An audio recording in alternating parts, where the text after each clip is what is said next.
Hi everyone, in this video I'm going to show you how you can connect your Instagram account to your Facebook account. So if you find this video helpful, please give it a like and make sure you subscribe for more useful tutorials. So first you'll need to open up Instagram, then click on your profile icon on the bottom right,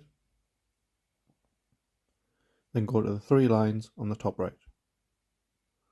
Once you're on here, go to settings and privacy, and then you should see account center at the top. So select that, then go to profiles, and this will just bring up all your Facebook and Instagram profiles connected to this account. So go to Facebook, and at the bottom you should see the account at the bottom, so click on there, then just sync profile info, so just toggle that on, and then just select sync profile info at the bottom,